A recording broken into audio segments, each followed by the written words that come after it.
공부하겠습니다. 같이 읽겠습니다. 시작입니다. 믿음은 바라는 것들의 실상이요 보이지 않는 것들의 증거니 선진들이 이로써 증거를 얻었느니라. 믿음으로 모든 세계가 하나님의 말씀으로 지어진 줄을 우리가 아노니 보이는 것은 나타나는 것으로 말미암아 된 것이 아니니라. 믿음으로 아벨은 가인보다 더 나은 제사를 하나님께 드림으로 의로운 자라 하시는 증거를 얻었으니 하나님이 그 예물에 대하여 증언하심이라. 그가 죽었으나 그 믿음으로서 지금도 말하느니라. 믿음으로 에녹은 죽음을 보지 않고 옮겨졌으니 하나님이 그를 옮기심으로 다시 보이지 아니하였느니라. 그는 옮겨지기 전에 하나님을 기쁘시게 하는 자라 하는 증거를 받았느니라. 믿음이 없이는 하나님을 기쁘시게 하지 못하나니 하나님께 나아가는 자는 반드시 그가 계신 것과 또한 그가 자기를 찾는 자들에게 상 주시는 이심을 믿어야 할지니라. 아멘.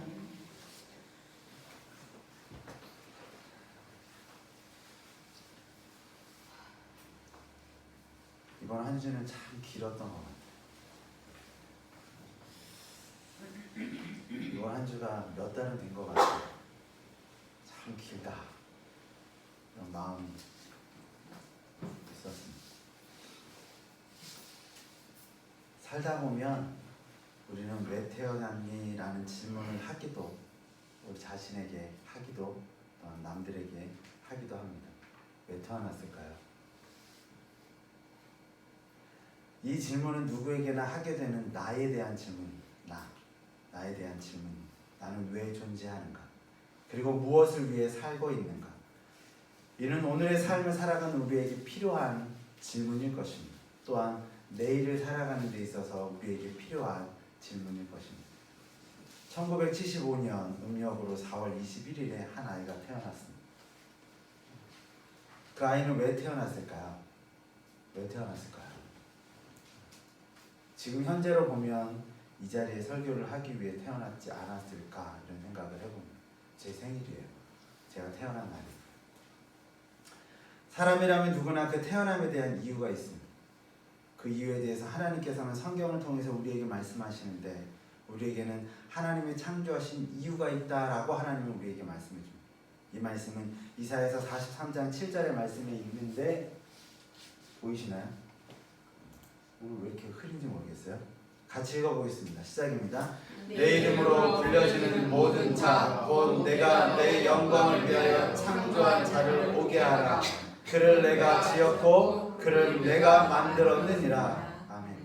하나님께서 영광을 돌리는 것, 하나님께 영광을 돌리고 하나님의 영광을 받으시는 것, 그것을 위해 저와 여러분들을 창조하셨다. 성경은 우리에게 말씀해 주고 있습니다.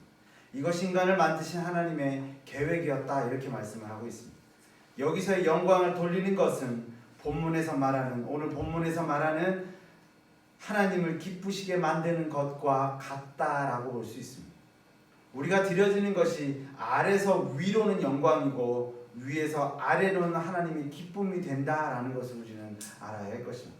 그렇기에 하나님을 기쁘시게 만드는 것은 하나님의 목적에 맞게 사는 것과 같다라고 볼 수 있습니다. 하나님께 영광을 드림으로 하나님을 기쁘시게 하는 여러분과 제가 되기를 간절히 기도하고 축원드립니다. 본문에서 두 명의 인물이 가장 먼저 소개되고 있습니다. 아벨과 에녹입니다. 이 두 사람은 성경에 각 분량으로 소개되어 있습니다. 창세기 4장 1절로 8절에 대해서는 아벨에 대해서, 그리고 아벨은 어떤 인물이냐면 가인에게 죽임을 당하게 되는 인물입니다. 되게 분량이 작은 인물이에요. 창세기 5장 24절에 보게 되면 이런 말씀이 있습니다. 에녹이 하나님과 동행하더니 하나님이 그를 데려가심으로 세상에 있지 아니하였더라. 이렇게 말씀하고 있습니다.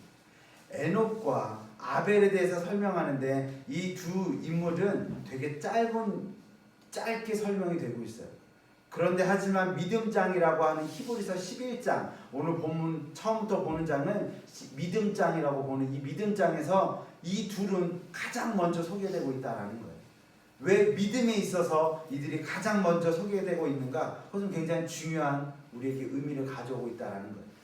아벨은 하나님께 제사를 드린 자로, 에녹은 하나님과 동행한 자로 성경은 말씀합니다.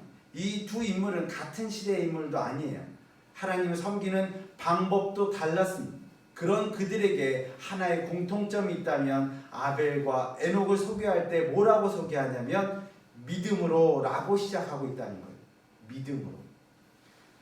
믿음으로 제사를 드렸고 믿음으로 동행했다는 거예요. 말씀을 통해서 우리는 믿음으로 드리는 제사, 예배, 믿음으로 동행하는 것이 하나님을 기쁘게 만드는 비결임을 우리는 알 수 있는 거예요. 오늘 본문의 제목이 하나님을 기쁘시게 하는 것이라는 제목으로 함께 은혜를 나누고자 하는 거예요. 오늘 계속해서 살펴볼 말씀이 있어요. 오늘 계속 읽을 거예요. 몇 번 읽을 말씀이에요. 6절의 말씀입니다. 우리 같이 읽겠습니다. 시작입니다.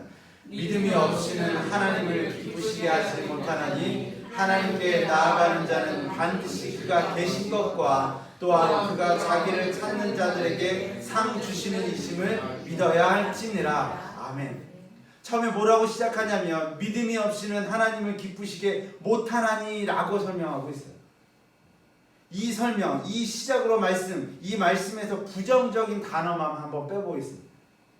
믿음이 없이는 부정적이죠. 기쁘시게 못한다라는 거 빼면 이렇게 말씀드릴 수 있어요. 믿음은 하나님을 기쁘시게 하니 라고 말씀드릴 수 있어요. 그렇다면 믿음이 무엇이기에 하나님을 마음을 기쁘시게 만드냐는 거예요. 다시 말해 하나님의 마음을 만족해 하는 것이 무엇이냐는 거예요. 믿음은 참으로 좋은 말씀이에요. 좋은 말이에요. 상대방에게 기대를 갖게 하는 말이에요. 자, 옆에 계신 성도님들에게 이런 말을 만약에 해요. 옆에 있는 사람이 이런 말을 해요. 당신을 믿습니다. 이 말을 들을 때 우리는 어떤 마음을 가질까요? 아니면 반대로 난 당신을 믿지 않습니다 라고 말한다면 어떨까요? 우리들은 이 두 단어의 마음이 서로 달라진다는 것을 우리는 알 수 있어요. 여러분, 하나님을 기쁘시게 만드는 제사를 드리기 위해 하나님과 동행하기 위해 선행되어야 될 것이 있는데 그것이 무엇이냐라는 거예요. 제사를 드리기 위해, 다시 예배를 드리기 위해 우리가 해야 할 행동, 우리가 예배를 드리잖아요. 이 예배를 드리는 그 전의 행동이 무엇이냐라는 거예요. 우리 6절을 다시 한번 읽을 거예요. 6절 다시 한번 읽겠습니다. 시작입니다. 믿음이 없이는 하나님을 기쁘시게 하지 못하나니 하나님께 나아가는 자는 반드시 그가 계신 것과 또한 그가 자기를 찾는 자들에게 상 주시는 이심을 믿어야 할지니라. 아멘. 그 필요 조건은 무엇이냐면 하나님과 가까이 하는 거예요. 예배를 드리는데 하나님과 가까이 하지 않고 예배를 드린다는 건 잘못된 거예요. 우리가 예배를 드리기에 먼저 행할 것은 예배의 장소로 나아가는 것, 하나님이 계신 그곳으로 나아가는 것이 가장 중요한 거예요. 동행이라는 단어가 뭘까요? 동행이라는 단어는 두 사람의 길을 가는데 한 명이 앞서서 간다고 생각해 보세요. 둘이 같이 가요. 옛날에 저희 부모님도 그랬던 것 같아요. 아버지는 저기 앞에 가시고 어머니는 뒤에 가시고. 왜 그랬는지 모르겠어요. 아버지님들은 꼭 앞에 가세요. 이게 동행일까요? 근데 동행은 같이 가는 거예요. 함께 가는 게 동행이에요. 그래서 동행이라는 단어는 이렇게 말해요. 같이 길을 가는 사람, 이렇게 말을 하는 거예요. 에녹과 아벨, 믿음으로 하나님께 가까이 갔으면 성경은 말씀하고 있어요. 그렇다면 그들이 하나님께 가까이 가서 행했던 것은 무엇이냐면 믿음이라는 거예요. 6절을 통해 말씀은 하나님께서 원하시고 바라시는 것, 그리고 기뻐하실 믿음에 대해서 함께 은혜를 나눌 거예요. 말씀을 통해 믿음을 깨닫고 이렇게 깨달아진 믿음이 믿음의 반석이 되기를 간절히 축원드립니다. 다시 한번 읽겠습니다. 6절 외울 거예요. 읽겠습니다. 시작입니다. 믿음이 없이는 하나님을 기쁘시게 하지 못하나니 하나님께 나아가는 자는 반드시 그가 계신 것과 또한 그가 자기를 찾는 자들에게 상 주시는 이심을 믿어야 할지니라. 우리가 하나님께서 기쁘시게 하기 위해서는 먼저 해야 될 것, 가까이 가는 것, 그 다음에 해야 될 것이 무엇이냐면 첫 번째로 하나님께서 계신 것을 믿어야 하는 거예요. 여기서 계신다는 것을 믿는다는 것은 하나님의 존재에 대한 믿음이에요. 존재. 하나님 계시는구나. 그냥 하나님은 저기 멀리 계시는 분이 아니라 하나님은 내 안에 계시는구나라는 것을, 존재를 믿는 것이 필요한 거예요. 1절을 읽겠습니다. 1절 시작입니다. 믿음은 바라는 것들의 실상이요 보이지 않는 것들의 증거니. 아멘. 보이지 않는 것들의 증거니를 쉬운 성경으로 보면 이렇게 볼 수 있어요. 또한 보이지 않지만 그것은 사실임을 아는 것입니다 라고 표현하고 있어요. 더 구체적으로 보면 3절을 읽겠습니다. 3절입니다. 시작입니다. 믿음으로 모든 세계가 하나님의 말씀으로 지어진 줄을 우리가 아나니 보이는 것은 나타난 것으로 말미암아 된 것이 아니니라. 아멘. 우리가 창밖을 보면 무엇이 보이냐면 보여지는 모든 만물이 하나님께서 지으셨다라는 것을 깨달을 수 있어요. 자, 보이는 모든 것은 하나님께서 만드신 하나님의 작품입니다. 이것은 눈으로 보여지는 모든 것을 뜻하는 거예요. 전도를 하다 보면 사람들은 질문해요. 보이지 않는 하나님을 어떻게 믿습니까? 여러분, 사람들은 보이는 것만 믿으려고 하기 때문에 하나님의 존재에 대해서 설명을 못하고 안 하려고 하는 거예요. 여러분, 우리가 보여지지 않는다 해서 하나님이 안 계실까요? 우리가 보여지지 않는다 해서 그것이 존재하지 않는 걸까요? 언젠가 출근 중에 구름에 가려 희미하게 보여지는 태양을 본 적이 있어요. 본 적 있으시죠? 아니, 비가 오는 날, 어제 비가 그렇게 많이 왔어요. 저녁에 비가 그렇게 많이 와요. 그러면 그 뒤에 있는 달이 없을까요? 아니면 낮에 비가 그렇게 많이 와요. 그럼 그 뒤에 있는 태양이 존재하지 않는 걸까요? 우리 생각해 보아야 하는 거예요. 존재하지만 우리 눈에 보이지 않는다고 그것이 존재하지 않는다라고 우리 말하면 잘못된 거예요. 하나님은 우리와 함께 하심을 우리는 믿어야 합니다. 하나님 계심을 믿으십니까? 이 믿음이 여러분들 안에 함께 하시길 간절히 축원드립니다. 믿음이란 성경이 기록된 하나님이 현재 나의 하나님이 되어야 한다는 거예요. 과거 속의 하나님, 기적을 일으키신 분이 아니라 지금 나의 곁에서 함께 하시는 하나님, 그 기적을 베푸시고 일으키시는 분임을 믿어야 하는 거예요. 그래서 내 미래도 책임져 주실 하나님이 고백되어져야 한다는 거예요. 이 하나님께서는 어디에나 계신, 그리고 언제나 나와 함께 하신 이 사실을 믿고 깨닫는 여러분들이 되시기를 간절히 기도합니다. 6절을 다 같이 다시 한번 읽을게요. 6절 시작입니다. 믿음이 없이는 하나님을 기쁘시게 하지 못하나니 하나님께 나아가는 자는 반드시 그가 계신 것과 또한 그가 자기를 찾는 자들에게 상 주시니심을 믿어야 할지니라. 두 번째로 그가 자기를 찾는 자들에게 상 주시는 이심을 믿어야 합니다. 하나님께서 존재하신, 하나님께서 계십니다. 그 다음 그 하나님께서 그 하나님을 찾는 자들에게 상 주시는 이심을 우리 믿어야 하는 거예요. 첫 번째로 존재에 대한 믿음이라면 두 번째는 근원에 대한 믿음인 거예요. 내가 어디로부터 왔는가, 그리고 내가 누구에게 가야 하는가, 그 근원에 대한 우리의 믿음이 있어야 한다라고 말씀하는 거예요. 3절을 다 같이 다시 한번 읽어보겠습니다. 3절 시작입니다. 믿음으로 모든 세계가 하나님의 말씀으로 지어질 줄을 우리가 아나니 보이는 것은 나타난 것으로 말미암아 된 것이 아니니라. 이 세상은 하나님의 말씀으로 지어졌습니다. 창세기 1장부터 1장을 살펴보게 되면 6일 동안의 창조가 자세히 설명되어 있어요. 이거 잠깐 설명드릴게요. 창세기 1장을 보게 되면 하나님이 첫째 날은, 둘째 날은, 셋째 날은, 넷째 날은, 다섯째 날은, 여섯째 날은 창조에 대해서 말씀하고 있어요. 제가 언젠가 설명드렸죠. 첫째부터 셋째 날은 뭐죠? 나누는 거예요. 넷째 날부터 여섯째 날까지는 그 나눈 거에 채우는 거예요. 보여지나요? 첫 번째 날 빛과 어둠을 나누셨어요. 두 번째 날 하늘의 궁창과 땅의 궁창을 나누셨어요. 세 번째 날은 땅을 모아서 바다와 육지를 만들고 거기에 식물을 만드셨어요. 그러면 네 번째 날은 첫 번째 날에 들어가는 거를 해와 달과 별, 다섯 번째 날은 바다의 물고기와 하늘의 새를, 그리고 여섯 번째 날은 동물과 사람을 창조하셨어요. 모든 것은 하나님이 인간을 위해 채우시기 위한 과정이었음을 우리는 알아야 할 거예요. 이 채워짐의 근원에 대해 1절이 다시 언급하고 있는데 1절을 다시 한번 보겠습니다. 1절입니다. 시작입니다. 믿음은 바라는 것들의 실상이요 보이지 않는 것들의 증거니. 이걸 쉬운 성경으로 보면 믿음은 바라는 것들의 확신이요 라고 말씀하고 있어요. 바라는 것들의 확신이라는 것은 반드시 이루어진다, 해내진다, 강한 의지를 우리에게 말씀해 주고 있는 거예요.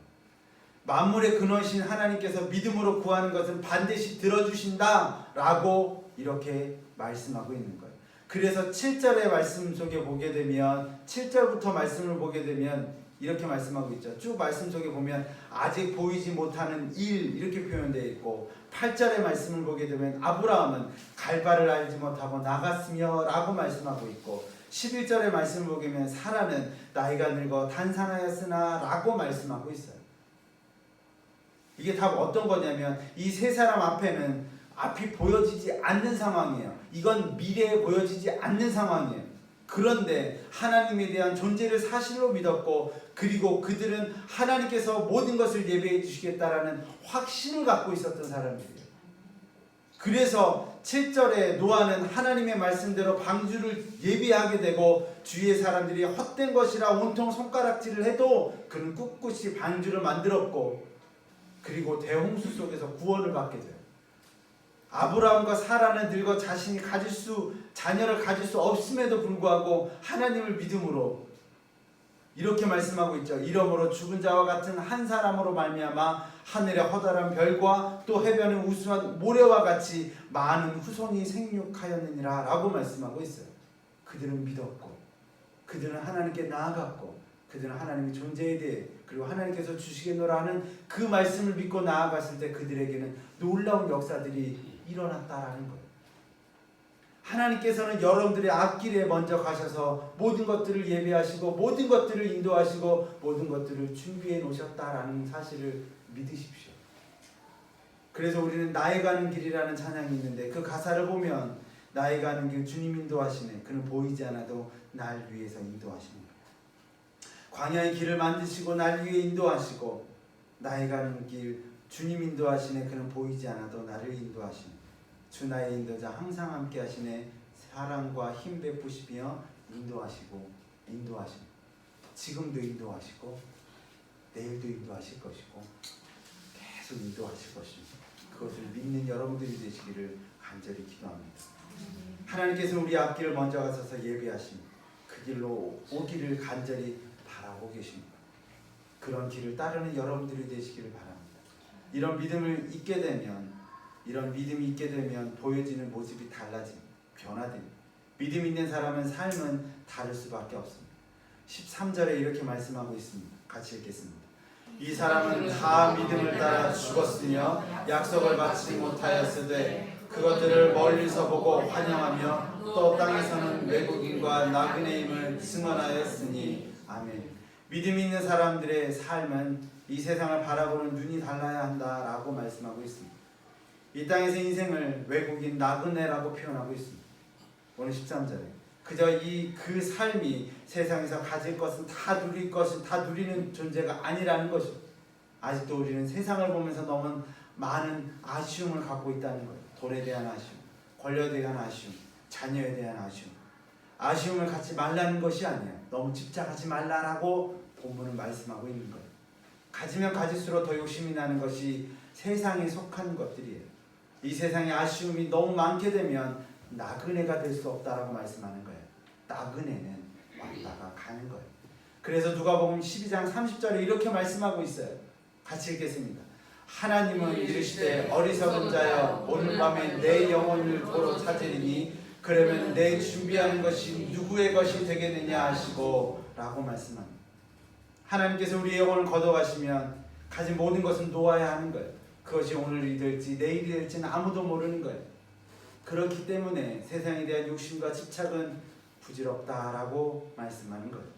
세상의 삶을 빠르게 지나가는 이렇게 짧은 삶이기에 믿음 있는 사람들의 삶엔 가치가 있어야 하는 거예요. 히브리서 11장 14절에 그들이 이같이 말하는 것은 자기들이 본향을 찾는 자들을 나타냅니다.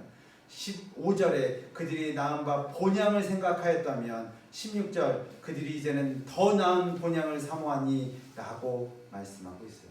본향이 어딜까요? 본향은 천국의 삶입니다. 여러분들의 삶의 가치를 저 천국에 두라고 오늘 본문은 말씀하고 있습니다. 이렇게 살았던 사람들을 소개한 것이 바로 히브리서 11장입니다. 여기에 나오는 인물들은 하나님을 신실하게 믿었던 자들이다 이렇게 설명하고 있어요. 그러면 반드시 하나님께서 상 주시는 분임을 믿었습니다. 믿음으로 천국을 기다리는 승리의 삶을 살았던 사람들, 믿음으로 살았던 자들의 삶은 이러했습니다. 우리 33절에서 37절까지 좀 길지만 우리 같이 읽겠습니다. 시작입니다. 그들은 믿음으로 나라를 이기기도 하며 의를 행하기도 하며 약속을 받기도 하며 사자들의 입을 막기도 하며 불의의 세력을 멸하기도 하며 환난을 피하기도 하며 연약한 가운데서 강하게 되기도 하며 전쟁에 용감하게 되어 이방 사람들의 진을 물리치기도 하며 여자들은 자기의 죽은 자들을 부활로 받아들이기도 하며 또 어떤 이들은 더 좋은 부활을 얻고자 하여 심한 고문을 받되 구차히 풀려나기를 원하지 아니하였으며 또 어떤 이들은 조롱과 채찍뿐 아니라 결박과 옥에 갇히는 시련도 받았으며 돌로 치는 것과 톱으로 켜는 것과 시험과 칼로 죽임을 당하고 양과 염소의 가죽을 입고 유리하여 궁핍과 환난과 학대를 받았으니. 아멘. 어떠한 삶을 살았을까요? 우리가 생각하는 삶 속에는 이러한 삶은 어찌 보면 너무 고난의 삶일 수도 있고 아픔의 삶일 수도 있어요. 죽을 수밖에 없는 상황에서도 살게 되고 모든 여건과 환난을 승리하는 삶을 살았다, 이렇게 말씀하고 있어요. 그렇지만 믿음을 지키기 위해서라는 고난과 고통도 마다하지 않는 사람들의 삶이 있었다라는 거예요. 이런 믿음을 가진 사람은 결코 세상이 우습게 볼 수 없다라고 말씀해요. 그래서 11장 38절에 참 중요한 말씀이에요. 같이 읽겠습니다. 시작입니다. 이런 사람은 세상이 감당하지 못하느니라. 그들이 광야와 산과 동굴과 토굴에 그리하였느니라. 아멘. 이런 사람은 세상이 감당하지 못한다, 이렇게 말씀하고 있어요. 세상이 감당하지 못하는 사람, 세상을 감당하지 못하는 사람이 아니라 세상이 감당하지 못하는 사람이 되시는 여러분들이 되기를 간절히 축원드립니다. 다시 말하면 세상을 이기고도 남는 사람들이라는 거예요. 이런 사람은 삶의 가치를 하나님께 두는 사람, 천국에 두는 사람. 살아계신 하나님을 믿으십시오. 그 하나님께서 반드시 여러분들과 함께 해주시고 여러분들에게 상 주실 것입니다. 그 믿음을 위하여 하나님께 가까이 가십시오. 항상 말씀과 기도와 예배를 드림으로 하나님과 동행하십시오. 하나님께서 채워주시는 것으로 감사하고 만족하십시오. 그러면 세상이 여러분들에게 말할 것입니다. 감당치 못할 사람. 이 말을 듣는 여러분들이 되시길 간절히 축원드립니다. 동영상을 하나 볼 거예요. 짧은 동영상인데 함께 보고 말씀을 마무리를 할 거예요. 동영상. 이쪽으로 옮겨주세요. 이쪽으로 더 왼쪽으로.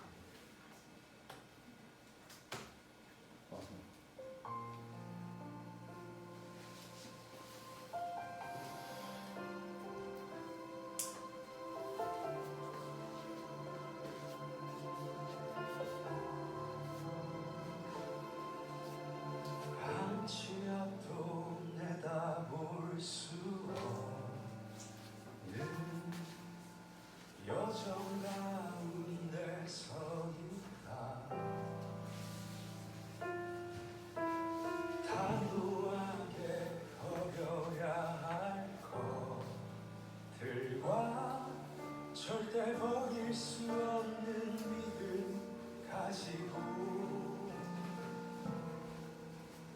한 발 두 발 내딛어 걸어갈 때 거친 숨이 참 힘겨울 때 잠시 쉬어 가는 절대 포기 말자 위로 주시네. 내가 할 수 없음을 인정하며 그는 다 할 수 있다 믿음 하나로 이 길을 걸어간다. 믿음의 여정 길을 오늘도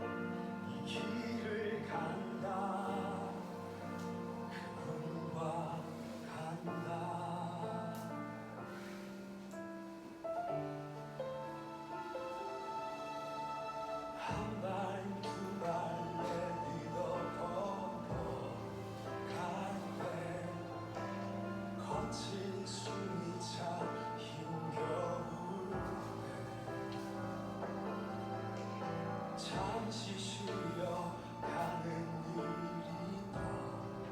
일이더라도 절대 포기 말자 위로 주시네. 내가 할 수 없음을 인정하며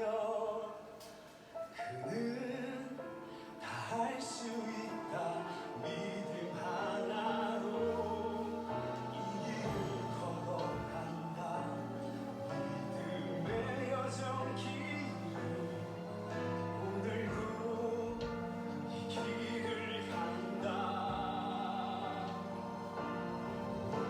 나의 생각과 계획들이 아닌 오직 가난하게 이 길을 간다. 그분의 생각 따라 그분의 계획 따라 믿음의 여정을 한다. 그분과 간다.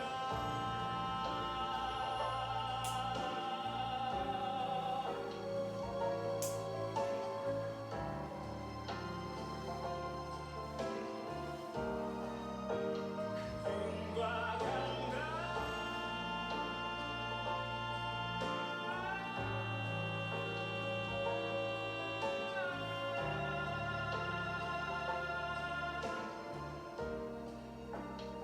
그분과 간다.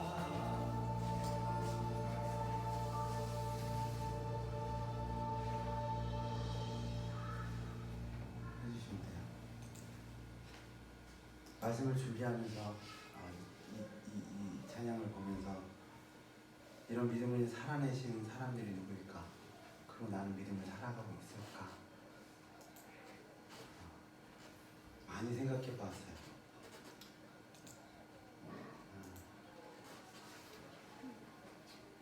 예를 좀 어떻게 ES키 눌러보세요.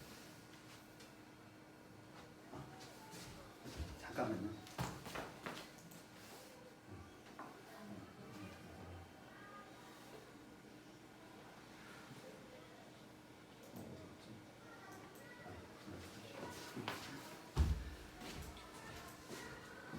말씀 마무리 질 건데요. 나왔네요. 이게 첫 번째인가요 지금? 맨 마지막에 가면 이런 믿음의 삶을 살아계신 분들을 생각해 보았는데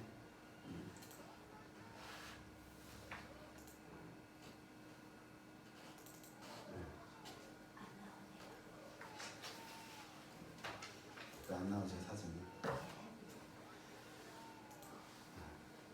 바로 우리 다임 목사님이셨던 조석희 목사님이 아니라 이렇게 많이 생각해보고 많이 그랬어요. 전 이 찬양을 들을 때마다 목사님 생각할 것 같고 목사님 그 길을 생각해 볼 것 같아요. 한 주간의 삶 속에서 우리가 느껴져야 했던 많은 아픔들, 그 아픔들이 목사님께서 이루고자 하셨던 그 많은 일들이 우리들과 함께 계속 되어져 가야 되지 않나 이런 생각들을 해보게 되었습니다. 말씀 마쳐야 되는데 보이지 않는 하나님이 계심을 우리 사실 믿어야 합니다. 그 하나님께서 상 주심도 믿어야 합니다. 하나님께서 믿음의 약속을 반드시 이루실 것입니다. 이 믿음이 오늘을 살아가는 여러분들의 삶 속에 그리고 우리들에게 모든 것들을 맡겨놓고 가시는 조석희 목사님 함께 할 것이라고 믿습니다.